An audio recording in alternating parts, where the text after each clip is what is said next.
Who would have thought that college was going to make this a little more difficult? I had a bunch of classes both today and yesterday. I have more tomorrow, actually. So these videos are going to come out as I can make them. I really do love making them, so I'm just going to continue. But college obviously has to take precedent because I paid a lot of money to be there. Well, not to be there because COVID, but to get a bumper sticker, I guess. I don't know. Let's hop right into it. Tampa takes down Boston. Can't say that doesn't make me happy. I'm not a big fan of Boston, but also I'm wearing a Rangers sweatshirt because, it's the Tampa Bay Lightning's feeder system. Jokes, we got him. McDonough's back in the lineup. Still both teams running 7 defensemen and 11 forwards. The game at a very fast pace all throughout. The Bruins definitely played like it was an elimination game for the most part. There's a couple times where I'm like, not really playing the hardest. But overall, I think the Bruins played a really good game. Probably their best since game 1.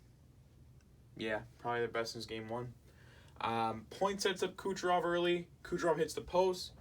Then there's a really great passing play by the Lightning. Killorn takes a shot right on the doorstep, and Halak makes a save. Halak was very strong tonight. Not his fault, so all those Boston fans blaming Tuukka Rask, it's not his fault that your team has no depth. The Lightning were really jumping on pucks early, forcing a lot of turnovers, but it's fairly even for both sides, trading shots. Coyle had a couple good chances. Vasilevsky really sharp today. Yesterday, or whenever this video comes out for you. Chara then takes a 4-minute penalty for high stick on Kucherov, and that was yikes. That's a bad head injury right there. Very bad. Kucherov would leave. He comes back, but then he's gone again. He might be out for the next round. Chara also took a shot on that play, and he goes down. When I first saw it, I thought that he was just faking an injury, but no, he took the shot from the point.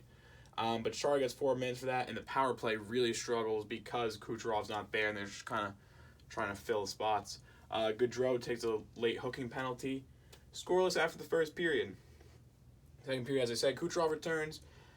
Marchand has a turnover to Point. Point is a Palat, but Palat is denied by Halak. Halak, again, making big saves when he needs to. McDonough absolutely crushed Kasha. McDonough and Bogosian both had a really good defensive game today. Really taking a lot of shots themselves, setting a lot of shots from the point, hitting a lot, and just taking away passing lanes. Very strong day by the two of them. At 4:21, Palat gets a goal by Shattenkirk and Coleman off a deflection. Really good tip. And the Bruins try to answer quickly. They're getting a lot of shots on net. Stanika gets a really good chance. Bergeron has a big hit on Point. McAvoy almost got sliced by Braden Point. That was really that could have been yucky. He literally almost took it like right here. That would have been I don't even want to think about that. Blood. Kucherov then took a tripping penalty. Oh wait. Yeah, Kucherov took there's a penalty on that play for tripping right after that. But then Kucherov takes a trip. I'm stupid. Kucherov did the tripping penalty. And at 12:38, Pastrnak makes him pay after they couldn't clear.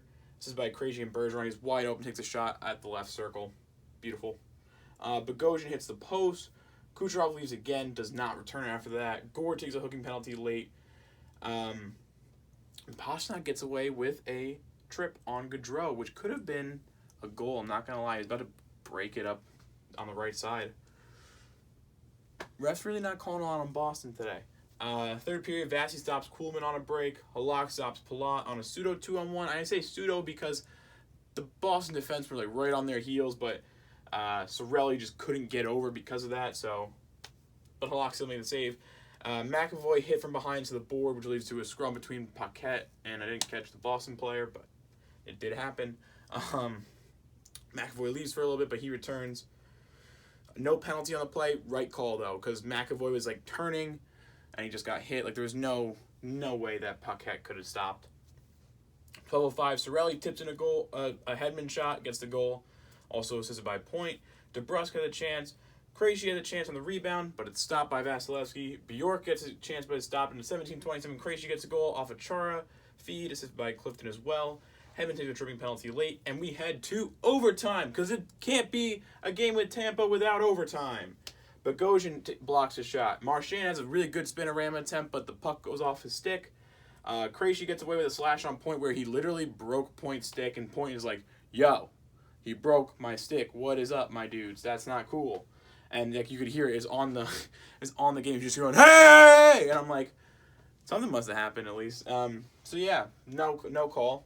But then they get Krejci on a trip, but like it was an obvious trip. Not like the slash wasn't obvious because it was right in front of the ref and he broke his stick, but whatever. Again, the power play struggles because Kucherov's not there.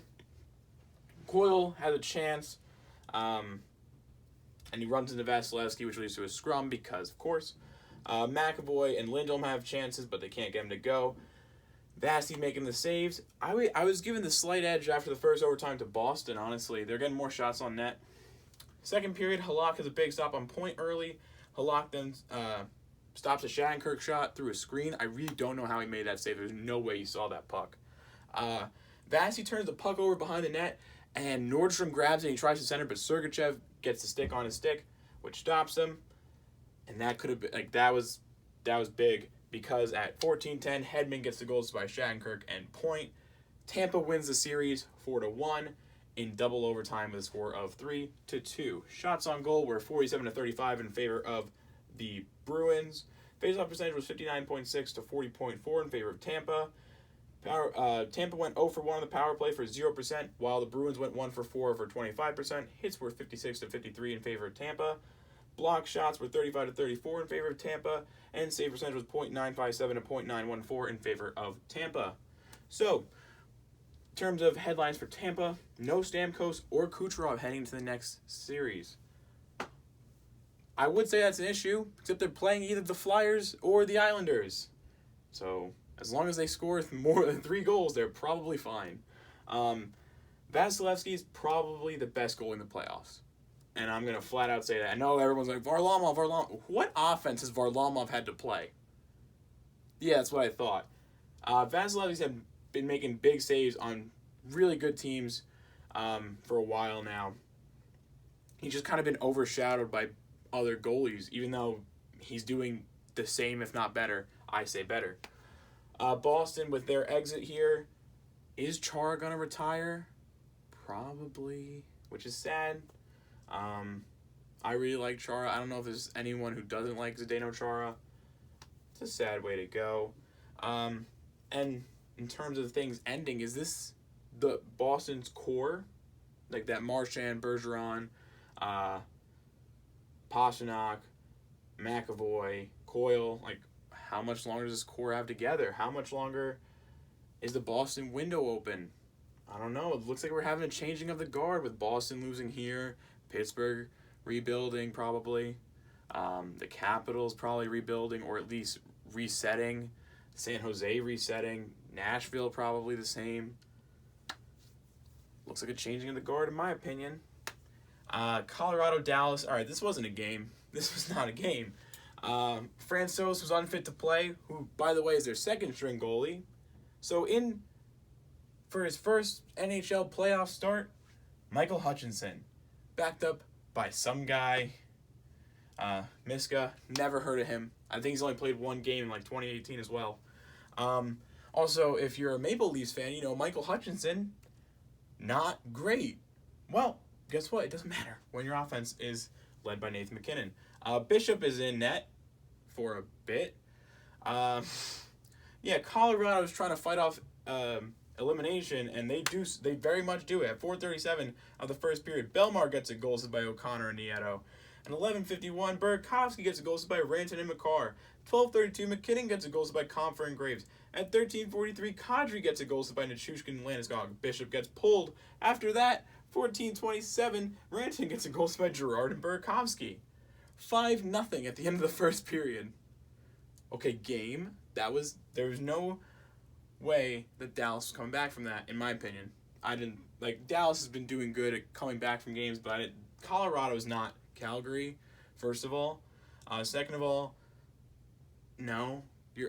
I think this is the game where Dallas came back to earth.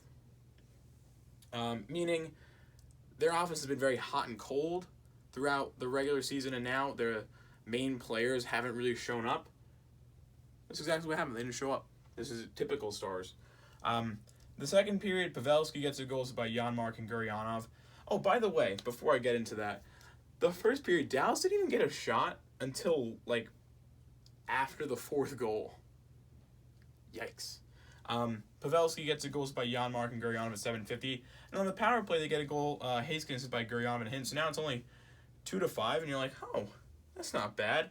Guess what? It is bad, because at 18:04, McKinnon's like, hey, Burakovsky, you want a goal? And he's like, yeah, I'd like a goal. Gets a goal. So now they're up 6-2. That's not happening, especially when you score that late. That takes all the energy out of the Stars. Third period goes by, and at 14:12, Ben gets a power play goals by Guryanov and Heiskanen as if it mattered, besides stat padding Heiskanen. And Colorado wins 6-3. And now they're only down a game. They're still facing elimination. But if Dallas is going to be cold instead of hot, they'll win. Because when Dallas plays cold, all their scoring is between Guryanov and Heiskanen, and that's it. And if that's the case, McKinnon, Landeskog, Comfer, Burakovsky, Kadri, Nemesnikov, they'll punish you. Even with Hutchinson in net, I think Colorado is very much injured right now. If they get a little bit healthier for the next game, and Dallas continues to play like this, they will easily complete the comeback. Shots on goal are 41-34 in favor of Colorado. Face-off percentage is 45.6 and 54.4 in favor of Dallas. Power play, Colorado went 0 for 1 on the power play for 0%, while Dallas went 2 for 5 for 33%. Hits were 31-45 in favor of Dallas. Block shots were 24-8 in favor of Colorado. And the save percentage is .912 to .854 in favor of Colorado. .854 is a combined. Bishop had a .789. Yeesh. And Hudobin had a .909. Yeah. Dallas is playing more how I expected them to. It basically, we had the role reversal. Colorado's meeting my standard for Colorado, and Dallas is meeting my standard for Dallas. So they will go to a Game 6.